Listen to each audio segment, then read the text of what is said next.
હનુમાન એ હિન્દુ દેવતા અને રામના પરમ ભક્ત અને સાથી છે. તેઓ બ્રહ્મચારી અને ચિરંજીવી તરીકે વર્ણવાયા છે. તેઓ બળ, બુદ્ધિ, વિદ્યા અને ભક્તિના દેવતા મનાય છે. રામાયણ સહિત અન્ય ગ્રંથો જેવા કે મહાભારત અને વિવિધ પુરાણોમાં તેમનું વર્ણન થયું છે. તેઓ અંજની અને કેસરીના પુત્ર તેમજ વાયુદેવના પુત્ર છે. 1-2 તેમનો જન્મ ચૈત્રી પૂનમને દિવસે થયો હતો, જેની હનુમાન જયંતી તરીકે ઉજવણી થાય છે. રામાયણમાં રામે સીતાની શોધનું કપરું કાર્ય હનુમાનને સોંપ્યું હતું, તે તેમણે બખૂબી નિભાવ્યું હતું.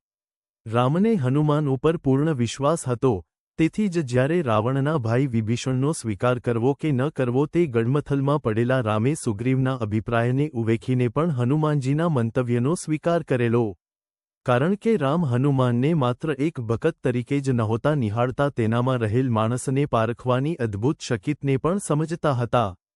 હનુમાને સીતાને અશોક વાટિકામાં આત્મહત્યાના માર્ગે જતા અટકાવ્યા હતા. તેઓ માત્ર એક વિદ્વાન જ નહીં, એક વીર સૈનિક પણ હતા.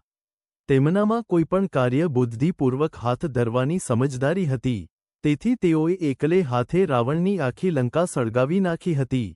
રામના કોઈપણ મહત્વના કાર્યો કે કટોકટીની ક્ષણોમાં હનુમાન હંમેશા સાથે હતા. ઇન્દ્રજીતના બાણથી મરણશૈયા ઉપર પડેલા લક્ષ્મણને ઔષધિ લાવીને હનુમાને બચાવેલા. રાવણનો યુદ્ધમાં નાશ થયો તે સમાચાર સીતાને આપવા રામ હનુમાનને મોકલે છે. ભગવાન હનુમાનજીની પૂજા પદ્ધતિ.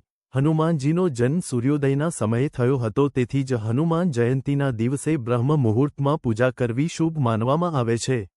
આ પછી ઘરની સફાઈ કર્યા પછી ગંગાજળનો છંટકાવ કરો અને ઘરને સાફ કરો. સ્નાન વગેરે કર્યા પછી હનુમાન મંદિર અથવા ઘરમાં પૂજા કરવી જોઈએ. પૂજા દરમિયાન હનુમાનજીને સિંદૂર અર્પણ કરવું જોઈએ. એવું માનવામાં આવે છે કે ચમેલીના તેલ ચડાવવાથી ભગવાન હનુમાન પ્રસન્ન થાય છે. પૂજા દરમિયાન સંપૂર્ણ જળ અને પંચામૃત ચડાવો. પછી અક્ષત, ફૂલ, અબીર, ગુલાલ, ધૂપ-દીપ, નૈવેદ્ય વગેરે ચડાવો. સરસવના તેલનો દીવો કરો. હનુમાનજીને વિશેષ પાન ચડાવો. તેમાં ગુલકંદ, બદામ નાખો. આમ કરવાથી તમને હનુમાનજીની વિશેષ કૃપા પ્રાપ્ત થાય છે. હનુમાન ચાલીસા, સુંદરકાંડ અને હનુમાન આરતીનો પાઠ કરો અને આરતી. હનુમાન ચાલીસા, સુંદરકાંડ અને હનુમાન આરતી પછી પ્રસાદ વહેંચો.